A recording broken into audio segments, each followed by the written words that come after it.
Hey everyone, my name is Chris Lambert, and on this channel we talk Kanye West. And I thought today we could go ahead and rank the College Dropout based on just my personal taste and rankings. You know, not the objective best, but just letting you know where I arrange these songs in terms of just my power rankings, my favorites. And that's because there's not much Kanye news today. Really, the biggest thing is Rick Ross is in Atlanta with Kanye. We know that Kanye had called up Rick Ross a couple weeks ago, and Ross was napping and didn't answer and didn't call Kanye back. So he was just like, you know, if Kanye calls me, I'll answer next time. And now here they are together in Atlanta, which you can see all the Yeezy Gap stuff on the floor behind them. But you also have to wonder, why would Rick Ross be there just for Yeezy Gap, right? It really does seem like there's going to be some kind of listening party, and more music people are kind of coming around whatever's happening in this studio right now that's fashion related. You know, if we have a repeat of the Life of Pablo fashion events as well as the listening party, that would be fantastic. Fine by me. Fine by me. But here we go. So we're going to go just track by track, and I'm going to take them from here, put them over here, and rank them as we go down through the discography. So starting off, we have the intro, which is pretty iconic. You have DeRay Davis doing his Bernie Mac impression, right? And it's short, but I think it sets the stage for like how cinematic this album's going to be, as it immediately puts you kind of in this position of like Kanye speaking to the kids and having the school theme. It kind of grounds you in a lot of the topics that are going to be coming up, but also just this idea of like, could you do something that's like politically correct, right? And Kanye's response is to do "We Don't Care," which, you know, appropriately pisses off. Oh, I don't have Graduation Day on here. Pisses off DeRay Davis. So the intro is pretty iconic, and we're going to take that and just put it over here for now. What we got to formats. Nope. There we go. Wow, that didn't do what I wanted it to at all. Wow. Okay, there we go. Thank you for bearing with me. Okay, so next we have We Don't Care, you know, first track, iconic Kanye track. Like, I mean, I know that a lot of people associate Through the Wire as kind of like the breakout Kanye song, the first Kanye song they heard, the song that made his career. But there's something like so fitting about We Don't Care and the socio-economical statement that Kanye's making on it, how politically incorrect it is, having the children's choir singing like drug dealing just to get by, like Kanye mixing in singing with rapping, the thoughtfulness of the track, like how catchy it is, dealing with consumerism as a topic that Kanye continues to this day to really dive into and deconstruct and pick apart. And the way that he doesn't just like repeat a lot of the stuff that he talked about in the song, but continues to build on it and add to what he states here. And like, this song still really works as a mission statement for Kanye. So We Don't Care absolutely goes above the intro at this point, you know? And then we get to Graduation Day, which Graduation Day is also pretty hilarious, as I was talking about, just in response. Oh God, this is so annoying that they do this. Fucking genius. I have so many complaints about Genius. All right, Graduation Day, which just DeRay Davis being like, what in the fuck was that, Kanye? I told her to do some shit for the kids. You can give me your motherfucking graduation ticket right now. And just, it also plays into just this idea that there's a story taking place, that there's something that led to the song and then a reaction to the song. And even though Kanye doesn't continue having DeRay Davis show up after this, it just kind of sets in motion that there's something that's following this. And you have Kanye like having the question from DeRay, like, what are you going to do now, huh, Kanye? With John Legend coming in, with like John Legend coming in, right? Like, this is John Legend's real first appearance, saying, I'm no longer confused, but don't tell anybody. I'm about to break the rules, but don't tell anybody. Like, there's just such a building of energy. So Graduation Day definitely goes over the intro for me, just because you have that contrast between DeRay Davis's like incensed reaction and John Legend kind of capturing Kanye's attitude of just being like, no, I'm no longer confused. Fuck you. Watch what's about to happen. And then you have him coming through with All Falls Down, and like, All Falls Down, as much as like We Don't Care is a mission statement Kanye song, like All Falls Down is really a mission statement Kanye song. Like a lot of what he's talked about in 2018 and 2020, you can like trace back to All Falls Down, make the connection to New Slaves, and then make the connection to St. Pablo, right? And it's just really cool the way that he uses the interpolation of the Lauryn Hill song, The Mystery of Iniquity, which is all about like legal system and like getting justice. And this, you have this idea of like things falling apart, like the system that's been put in place is causing things to fall apart. And I just love the critique of society, even more so that this goes into. And you have the three kind of vignettes that he has on this album, or on this track, right? Like starting with the girl who's so self-conscious, and then Kanye describing him being so self-conscious, and then kind of zooming out a little bit to looking at society as a whole. It's such a critique and shows off Kanye's narrative ability, his thematic abilities, and as impressive as We Don't Care was, it just shows that that's not even Kanye's like final form, right? Or not even like his fifth gear. That was like second gear for Kanye. And this seemed like, I think you could put this almost against the best songs in most other artists' discography, and it's up there. And this is just like the tip of the iceberg for Kanye. So All Falls Down takes the number one spot for now over We Don't Care. And then you get I'll Fly Away, which is our intro to the world famous Tony Williams, right? Kanye's cousin. And he comes in one glad morning, when this life is over, I'll fly away. It's so beautiful. And it's such a nice contrast to what we were just hearing on All Falls Down and the heaviness of All Falls Down, to have this idea of like, one day I'll fly away. Beautiful. It goes above the intro, but it's like too short to go over graduation day for me, And then we have Spaceship. Spaceship is such a motivational and inspirational song, and it's like All Falls Down broken up into vignettes, except instead of Kanye delivering all three vignettes, you have him on the first verse, GLC on the second verse, and Consequence on the third.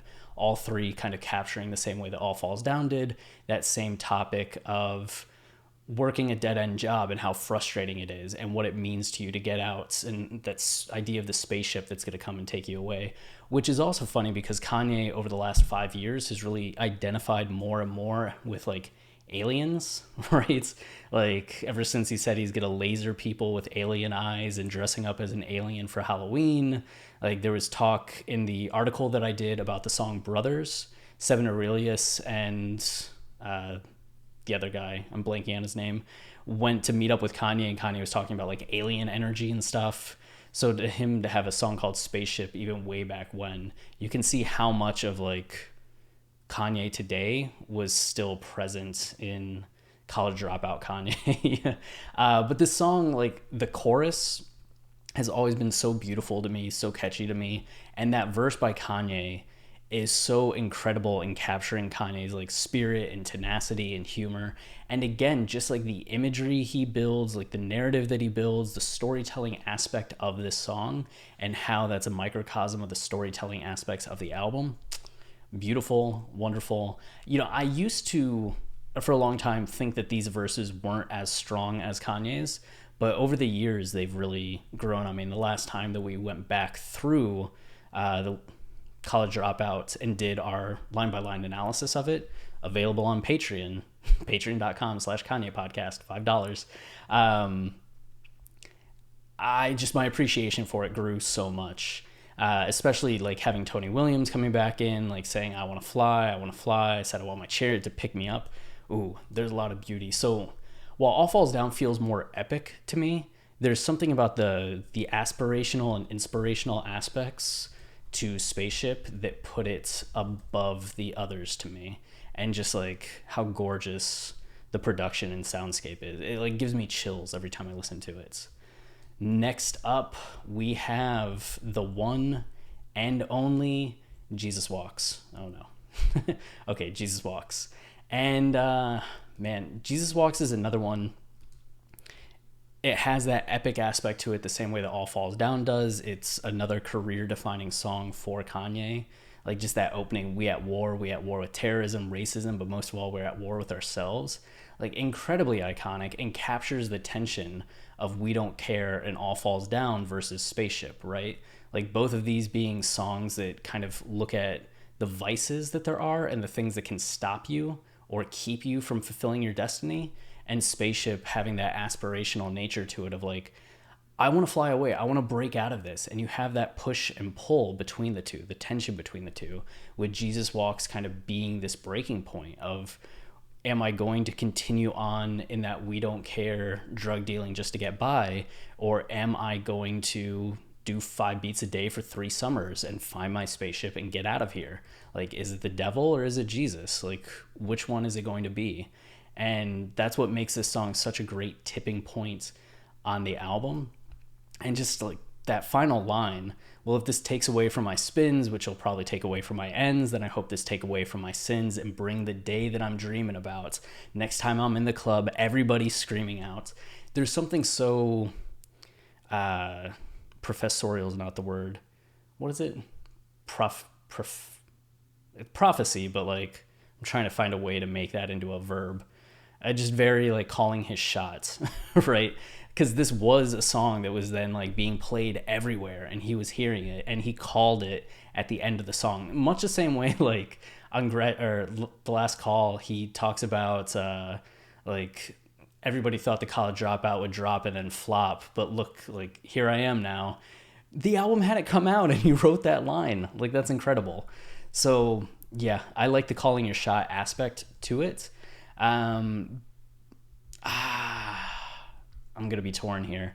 You know, one thing I just want to address, I'm sure some people might say like, oh, you know, Rhymefest, he wrote some of this. And if you compare like the OG Rhymefest verse to like what Kanye wrote here, you can see there's such a difference in terms of like the imagery Kanye uses, like the humor in the lines, like the two aren't even close to me in terms of like depth and quality and interesting. So if you're kind of like Rhymefest wrote Jesus Walks, no. At least from like the details that I have, maybe Rhymefest would come in and be like, I actually wrote this line, this line, this line, and this line. But if you look at the verse that he had, I'm just like, doesn't even compare with what Kanye, like the place that he took it to with his changes and edits. But where's this gonna go? I guess I'm going to be basic and just keep putting the next song above, which is strange to me because Jesus Walks is another one that I always liked, but I didn't think it had some of the depth as like All Falls Down or Spaceship for me. But the last time we went through it doing the line by line analysis, it was just undeniable. Some of the like cleverness and some of the aspects to it that I had overlooked in the past, and just how important it is following up on All Falls Down and Spaceship. So now we have Never Let Me Down, which was at one point in the original College Dropout. God damn it. The original College Dropout was going to be the last song, right, on the playlist, on the track list. Where are we? Never Let Me Down. So this was another one that when we first went over it back in like 2015 on the show, we discounted what Jay-Z was bringing to the song. We're just like, oh, Kanye's like on topic and being thoughtful. Jay Ivy's on topic and being thoughtful. And then Jay's just like completely off topic. But it's one of those things that when you know the, the narrative of the College Dropout and know that this is the end of the first act, where Kanye has gone from We Don't Care and seeing the kids drug dealing just to get by to finally having this spaceship arrive in the form of Jay-Z, and how aspirational Jay-Z is for him, how much of an icon Jay is for him. Like having Jay in this song, being Jay-Z, is all part of it. Like this is just Kanye signaling this period of his life when he actually got to go out to Rockefeller, Def Jam, and like give Jay production, like give Jay music and start working on the blueprints and building a name for himself, having Heart of the City, H to the Izzo, and all of that like popping off. This is what this song represents. And so to have Kanye be able to rap on this song and have it represent the end of this first act where he's getting out of Chicago and getting out of the spaceship kind of gap life, right? And is reaching for this next level. It's really cool. And And I'm always one to really like larger, more epic rather than smaller. So the fact that you have Jay having 2 verses, you have Jay Ivy with his spoken word, you have Kanye's verse, and just how powerful this song feels, it's really grown on me over the years as well. It used to be one of the ones that I had lower on the power rankings, and now is one that I have very high. And now we have Get 'em High, which Get 'em High starts the second act of the College Dropout, which, you know what I'm going to start doing? I'm going to keep this open and open another page. But Get 'em High starts the second act where Kanye is now like in the music industry, and he's trying to figure out how to make a name for himself, how to like become famous in this way and make a career out of it. And you can see in this section of songs that they're all about trying to please other people, whether it's Get 'em High and trying to get people to put their hands in the air in the crowd, like relying on Common and Quelly to kind of like help him and bolster him, or whether it's New Workout Plan where he's promising like women this deal that's going to get them whatever they want, or Slow Jams where he's catering to the kind of music that women want to dance to because he thinks that's going to be the thing that works, to Breathe In, Breathe Out where he's just making more bullshit ice rap. Like this is this period of losing himself, right? Because he's trying to please everyone else, which I like the theme of more than I necessarily like the individual songs, because the individual songs are supposed to be more searching, a little bit more confused, a little bit more compromised. So Get 'em High, while the Common and Quelly features are really funny, like, and the Kanye verse is really funny too, I don't find the song nearly as interesting as like these earlier ones. So Get 'em High would come in right there. Workout Plan, pretty funny, but also pretty short. So I think that's going to go actually under everything else. And then New Workout Plan. Actually, the thing that we realized about New Workout Plan in the last time we were going through the album, which is something that like I love so much at this point, is that we always wonder like what Kanye was like, why make this song in the midst of it? And once we realized he was catering to everybody, this became such an ironic song. Like everything that Kanye is doing here is him just like selling out and trying to convince them. He's being a salesman, and it's not him like necessarily buying into everything that he's doing, more so just like desperate to sell himself to people and making it feel like this infomercial and infomercials on TV that are like, I'll make you rich before you even know it. We know that those are bullshit, right? That they sound great and sound nice, but there's always a catch. There's always a scam. The person selling you is always coming out ahead and going to make money off of you. You're the mark. And there's something about this that's very much in line with that. And once I started reading this from that ironic perspective, where Kanye himself doesn't even believe what he's saying on this track, it has such a different level of like depth as satire to me.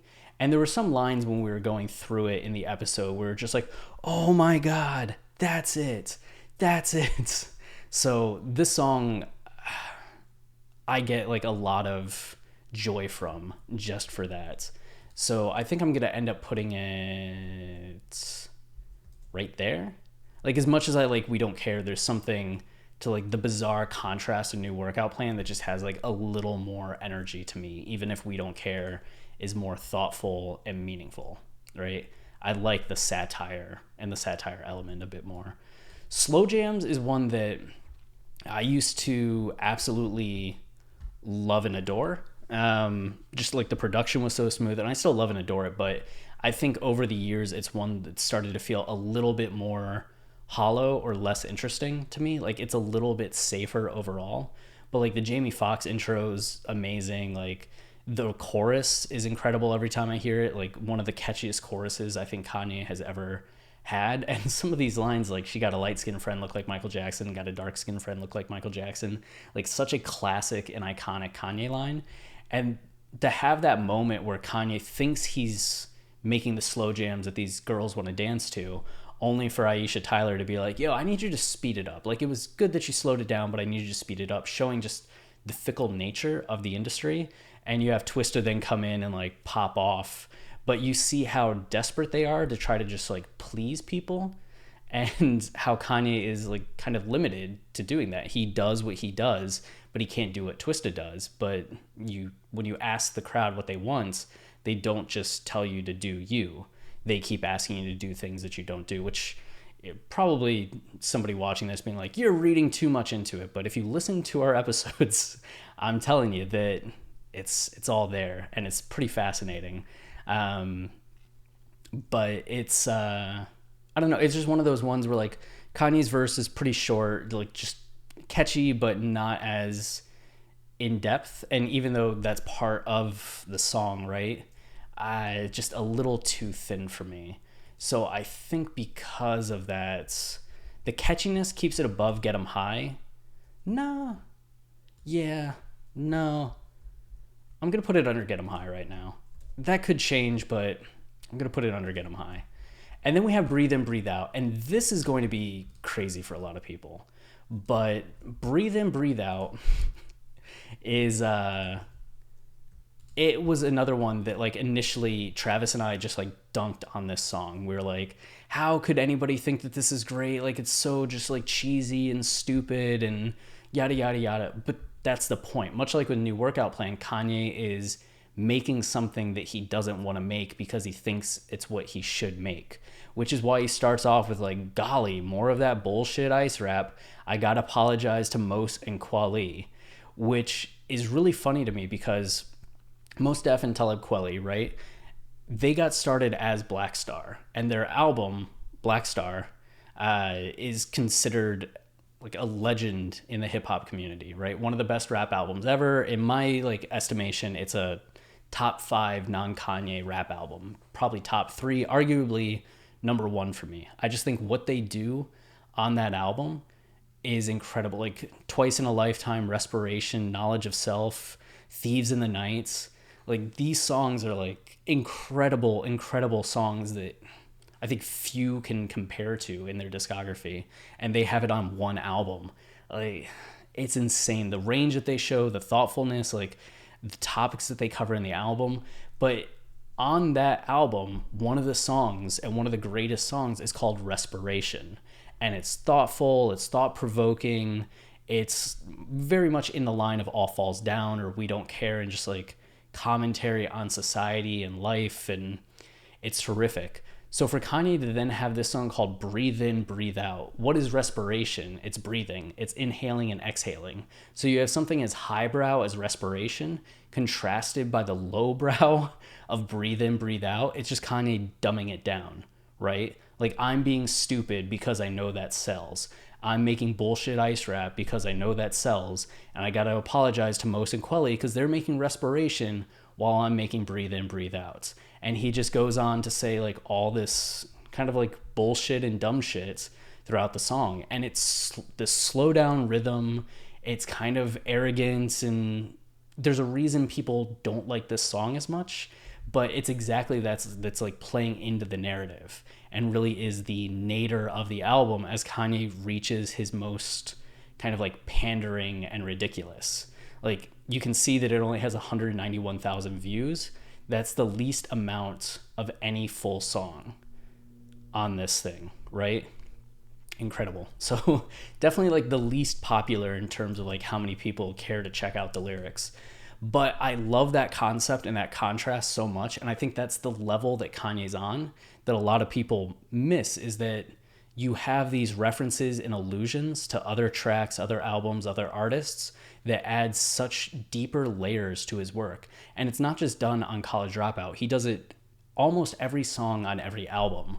So if you're not paying attention to Kanye on the level of looking at his samples, his interpolations, his allusions and references, as I knock the desk, to get deeper meanings to what the work is and adding in layers of complexity and irony and satire and just building out what the theme is, then you're missing out on a lot of what makes Kanye the best, right? So Breathe In, Breathe Out goes right here, which, yeah, I'm pretty amazed by that too. And then you have School Spirit, Skit 1, which is always pretty hilarious. This is the longest of the skits, where you just have DeRay Davis coming in again and just going all through like this guy. Yeah, sarcastic monologue to Jimmy. I don't even, is it to Jimmy? I feel like Jimmy barely even knew his dad, huh? But my degrees keep me satisfied. When a lady walks up to me and says, hey, you know what's sexy? No, I don't know what it is, but I bet I can add up all the change in your purse very fast. Just how he delivers that never fails to crack me up. So I'm going to go with that in terms of like the top tier of the skits. And then we have School Spirit, which is another song that I think when we first were starting the podcast, Travis and I were just like, this is the worst Kanye song. Like the chorus is kind of boring, which to me, it has such a low energy throughout a lot of the song that I was like, it's not as interesting. And Kanye's just kind of repeating a lot of the stuff that he had talked about before, so that's not as interesting. Like, what is this song doing that's really necessary on the album? But that's before we really realized the narrative of College Dropout. But once we realized that this was Act 1 up to Never Let Me Down, then Act 2 went up to Breathe In, Breathe Out, and then School Spirit is kind of this start of Act 3 or tipping point. You have him revitalized, right? Because after going through the lows of trying to make music for other people, he's getting his spirit rekindled. This spirit that caused him to be different, to walk his own walk, to be like his own man and not having people like stop him, which is why where is it? Where's the line? Where is the line? Maybe I have the wrong song. Rockefeller, that's my rapper style. Even a pledge, crack my head. Back to school, chasing all dreams. Oh, you just have that like rejection right back that recalls We Don't Care and him like not doing it for the kids. Like telling his mom, I'm going to get on TV, I'm going to put shit down. Like I told him I finished school and started my own business. They say, oh, you graduated? No, I decided I was finished. Chasing all dreams of what you got planned. Now I spit it so hot, you got tanned. And I think that's kind of like the idea. Like he finished school and he started his own business. He's no longer going to be doing what everybody else wants of him or what he thinks he has to do to please others. He's going to do what he thinks he has to do because he's Kanye West and like he knows exactly what he has to do and he's here for a reason. And that's what's up. And so when you have that revitalization of the spirit, that's very powerful, as now he can come out of that and enter into this final act of 2 words, Through the Wire, Family Business, and Last Call, which all are closer in content to these first handful of songs than they are to the middle handful of songs, because Kanye's no longer trying to pander. So School Spirits, as much as I like the concept at this point, I still don't find it quite as exciting as these. So I think it probably still ranks there, where before it would have been like under some of the skits for me, which seems absurd to say because I know there are people that have always really loved that song. And then we have School Spirit 2, which just is the other Jimmy sketch, right? Not even the Jimmy sketch. Yeah, I guess Jimmy and then there's Little Jimmy. But you keep it going, man. You keep those books. You pick up all those books that you're going to read and not remember. Just mocking of school. I hated school. So this always appeals to me very much. So that's going to go here. Second skit. And then Little Jimmy probably goes here. Because as much as I like this second skit, Little Jimmy always cracks me up as well. Like, my dad died and he left me his degrees. Like, what a place to take the story. Like, you have Jimmy all full of energy and then you have Little Jimmy just being like, yep, he died. And like, what did he accomplish? And that kind of goes back to following procedure. Like, Jimmy just stayed in school and kept getting degrees because that's what everybody told him to do. And Kanye could continue to just make the music everybody wants him to make, but he's not going to do that because he doesn't want to end up like Little Jimmy. And he doesn't want his kids to end up like Little Jimmy. He's going to do what Kanye does. So, yeah, Little Jimmy, just that little bit of like twist in things like, oh, the character that we just heard died. Like, somebody dies on this album. It's kind of crazy. And then we get 2 words. I feel like 2 words was always like pointed to the future of Kanye's discography a little bit more. It just sounds different than the rest of the College Dropouts. Just a little more aggressive, a little more intense. Like, it always reminds me a little bit of Yeezus and the Life of Pablo now that we have those albums, right? Or maybe even My Beautiful Dark Twisted Fantasy, more so than just staying in that realm of College Dropout and Late Registration and Graduation, which feels so much their own thing. Even 808s is like very much its own thing. And I just love how he comes in with Mos Def, and we get back to a lot of the social consciousness, and Kanye coming in and just like killing this verse. And there's such like confidence and a different edge to it that wasn't there in those middle songs. And then Freeway crushes it too. And like Kanye's right, like who puts Mos and Freeway on the same track? Like, that's incredible. So yeah, 2 Words really rocks. I'm gonna say probably goes right there for me, like ranking at number 2 right now. And then Through the Wire, of course, like one of the most classic Kanye songs that there is, with that fire sample that kind of announced like, I'm a sample artist and I'm going to do sample things that are going to blow your mind. It's just a very impressive track, and again has that concept to it of him spitting through the wire and how amazing that is. But also you get the narrative aspects of it. It paints so many clear images and pictures that you really feel like you're seeing this song as you listen to it, but while being as like aspirational and inspirational as Spaceship is. But instead of being at the Gap, it's like this car wreck tragedy, but it's not going to be something that keeps Kanye down, and it's just going to be the thing that like inflames him. And this is what happens, you know, when you have that school spirit. You're just going to go and get it because nothing's going to stop you, man. Through the Wire probably comes in, and this is higher than what it used to be, like right there. Family Business, this is rough, because there's people that say that finding out that Partisan Fontaine wrote a lot of violent crimes means that they don't connect to violent crimes as much as they used to, because they feel it's such a personal song, which is funny too, because Kanye never mentions North. It's not like North is mentioned in the lyrics. It's just talking about being a father generally. So as personal as a song is, it's not like that personal when you actually look at it. It's still kind of generally about being a dad, with it even going to like a time when like Kanye's daughter's grown up and he's having these fights with her, which is years away. And Family Business is another song that's kind of like that. Like, I had years of thinking that these were stories that Kanye had actually experienced, but they weren't. It was Terry Teray, and Kanye had actually just like talked with her a lot about her life, because Kanye was an only child. He had a lot of cousins, but they were mostly out of state. So he didn't grow up with a lot of like big family gatherings or family events in that way. So a lot of these stories are just Terry's.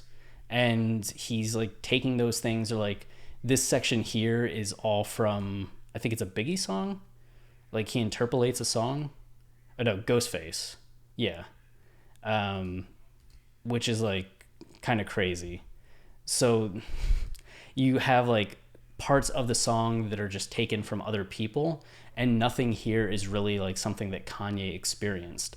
But the song ends up being about Kanye, like not only his family business, but joining the business of being part of the hip hop family, and understanding that like what happens in the hip hop family stays in the hip hop family. And even though we're going to argue sometimes, like we're still family, and this is family business, and like, yeah, we're going to make it happen.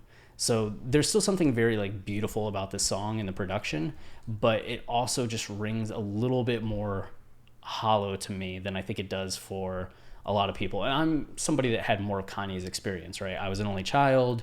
I had family kind of nearby, but we only really saw him on holidays. I wasn't really close to any cousins. Like my closest cousins are all 20 years older than me.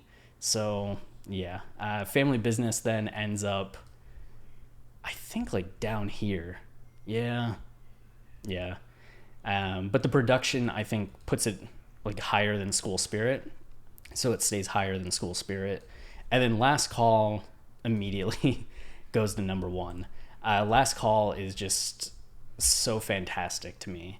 And it only gets better year after year that goes on. Like the sample's perfect. The production's perfect.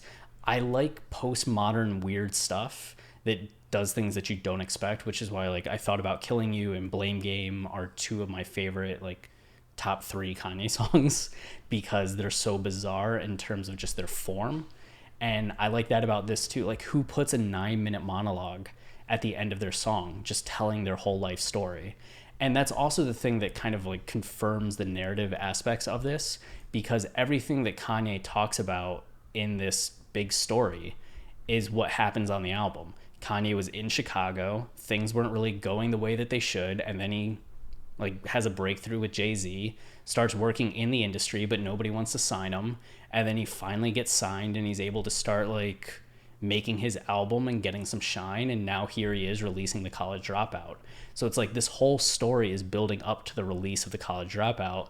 And Last Call is kind of this post-mortem looking back on that process.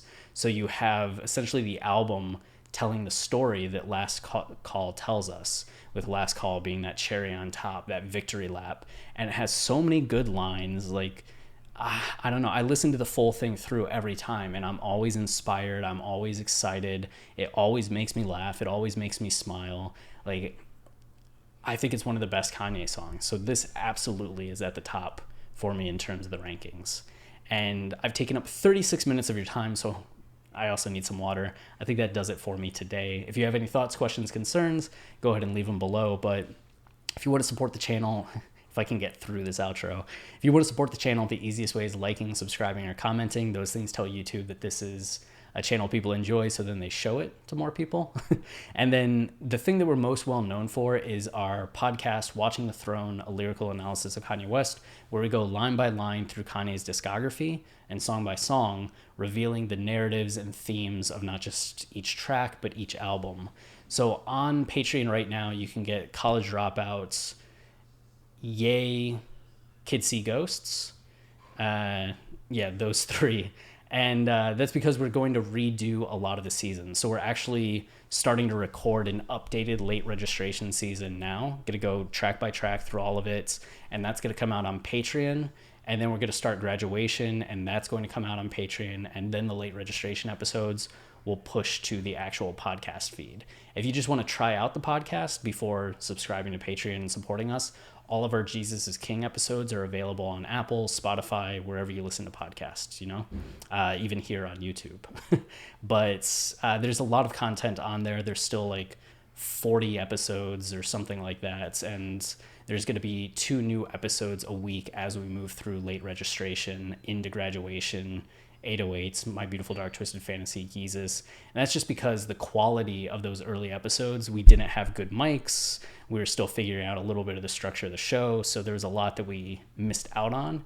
So it's exciting to really get to go back and dig our teeth in and like have the like high quality that we want to provide for you all, right? Especially when you're paying for those episodes.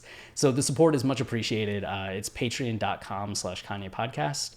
And then I also write novels, and my second book just came out. So if you want to support my literary career, if you're into pretentious highbrow fiction like Blood Meridian by Cormac McCarthy, then you'll like Killer Unconquered. So there's a link down in the description for that as well. Until next time, I'm Chris Lamberts, and I hope you stay wavy and keep it loopy. Cheers.